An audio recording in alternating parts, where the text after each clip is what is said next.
Hello sa mga kakababayan ko at sa mga followers ko or subscribers ko na papunta dito sa Czech Republic or na magtatrabaho or OFW na pupunta dito sa Czech Republic. Una guys, wag kayong magpa-part-time job kapag ang visa nyo ay working visa lang. Dahil pwede kayong ma-deport kapag nahuli kayo ng pulis. Kasi may mga pulis na bigla na lang kayong sasalubungin or kapag nasa part-time job kayo, i-check ang card nyo at doon makikita nila kung saan kayo nagtatrabaho or sino ang employer nyo. Dahil may mga kaso na kapag nahuli ay dinedeport nila dito pabalik ng Pilipinas.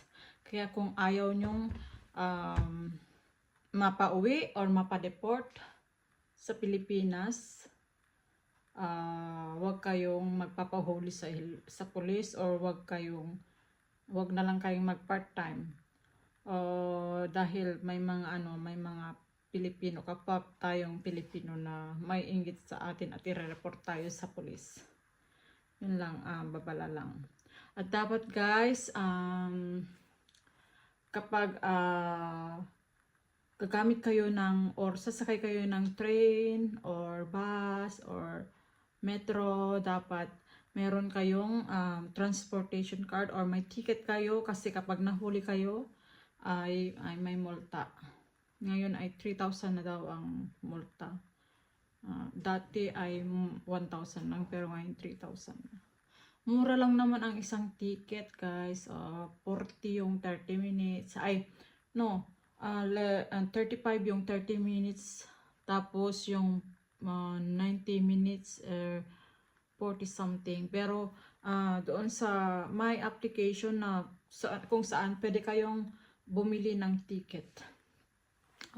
Doon kayo, mas mura pa doon compare sa machine kayo bumili.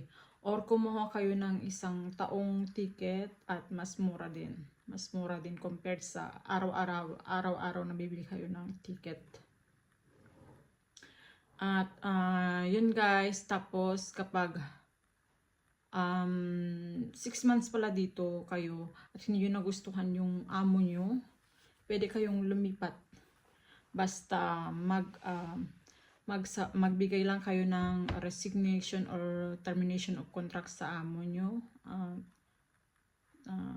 Doon nga, 2 months after nung magbigay kayo ng sulat na yun, pwede na kayong lumipat sa bagong amo nyo.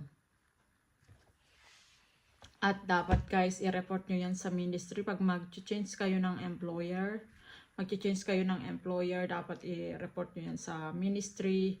Mag-change ng employer, mag-change ng bahay, or mag-change ng passport. Kumbaga, renew kayo ng passport, dapat yung i-report yan sa police kasi may penalty yan kapag hindi nyo ni-report. Yan guys. At kapag travel kayo, dapat or lalabas kayo ng bahay, dapat lagi nyong dala-dala yung work permit nyo, yung card or temporary residence card nyo at yung passport nyo together. Dapat nyong laging dadalhin yan dahil may mga pulis na nagche-check yan sa mga kalsada at para iwas na rin sa bulilyaso or sa problema. Dapat nyo yan laging dala-dala kapag lalabas kayo. At kapag may mga changings nga sa mga employer or sa mga trabaho or sa passport, dapat talaga i-report yan sa ministry.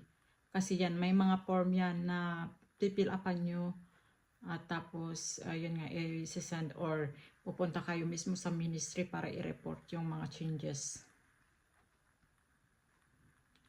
At yun nga, dapat bago kayo mag-start ng work, dapat yun nga nakapag-report na kayo sa ministry or dahil bibigyan na habang wala pa kayong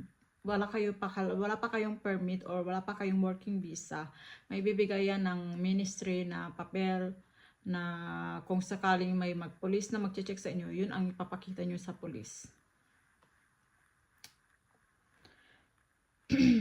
At yun nga, yung insurance, health insurance yun, kapag kapag pa-expire na, dapat nyo yan i-remind yung company nyo na ganun nga, i-renew. At kapag palapit ng matapos ang visa nyo, always remind your employer na kanito na nga, dapat nga yun nga patapos na ang visa at kailangan nyo mag renew ng visa or pumunta sa ministry para i-report nga. May mga forms kayo kasing kailangan, documents, another documents again, ipapasa yun sa ministry para ma-renew ulit ang inyong visa.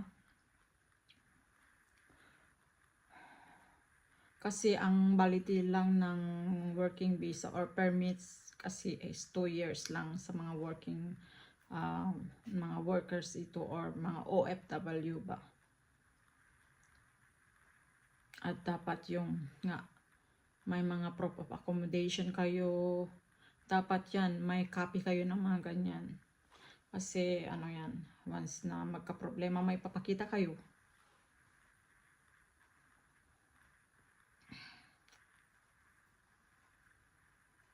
At wag kayong magpapalit ng trabaho na wala kayong permission. Dapat yan, naka-report talaga yan sa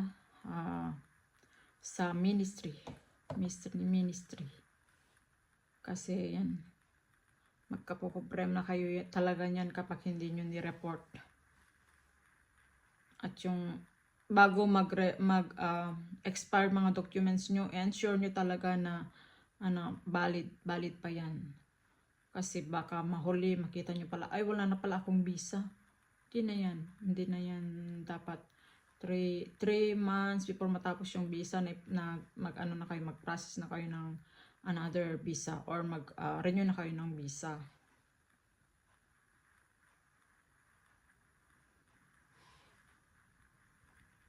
At yung pag-register naman sa police kapag 3 days talaga pag arrive nyo dito, dapat nakapag-register na kayo sa police kasi nga yan yung mga kailangan yan, dapat talagang i-report yan talaga. Kasi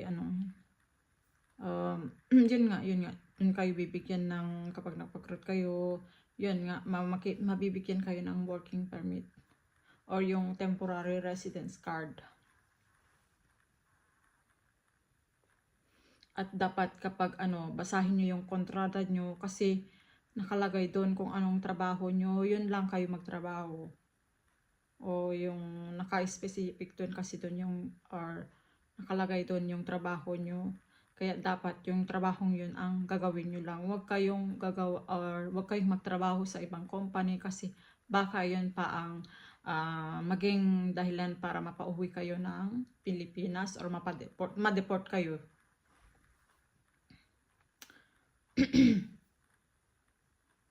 Yun nga guys, yun lang.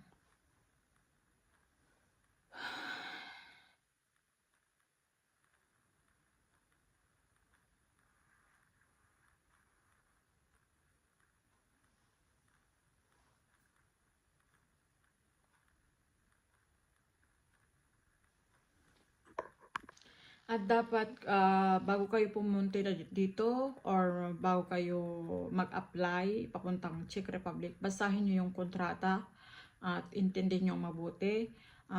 Dapat yung working hours, yung salary, yung about sa bahay, kung sa kanila ba yun, babayaran ba nila yun, at o kung kung maghati kayo ng bayad or sa'yo or sa kanila, sa ayo ba ang bayad.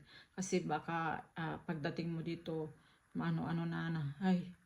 sobrang maliit lang pala yung sahod kasi kinaltas sa tax, kinaltas sa insurance, sa social security, tapos sa bahay, baka mabigla na lang kayo, ay ang liit pala ng sahod ko, kaya better na i-check nyo yung kontrata kapag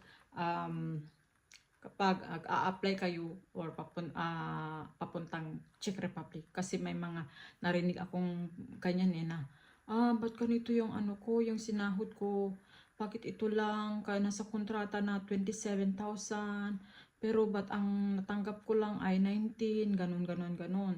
Dapat yan, maging aware kayo or intindihin yung mabuti ang nasa kontrata para hindi kayo malito pag yun na pagtanggap nyo ng sahod nyo, yun nga.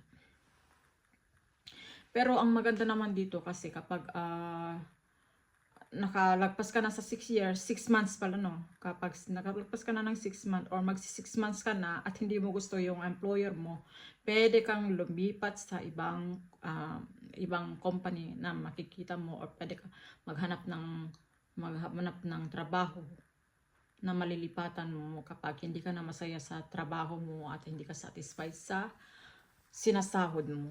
Para basta yun na kasi naman nasa law yun ng Czech Republic na yun nga, kapag hindi mo gusto, basta 6 months lang. Huwag kang mag-resign ng 4 months lang at baka dahil ang palugit lang dito na kapag mag-resign ka sa isang kumpanya, dapat in 2 months or 3 months makahanap ka ng sasalo sa'yo or bagong employer. At ayun nga guys, ito lang ang masasabi ko or ma-share ko. At sana makatulong sa mga kapwa kong Pilipino nag-a-apply na papunta dito or papunta na dito sa Czech Republic. At yun nga, salamat sa suporta at sa pagtuloy na pag-nanood ng aking video kahit minsan hindi ko alam yung ganito or yung boses ko o ako ay mabagal magsalita gaya ng mga bashers. And guys, salamat at sana may natutunan kayo sa video ito.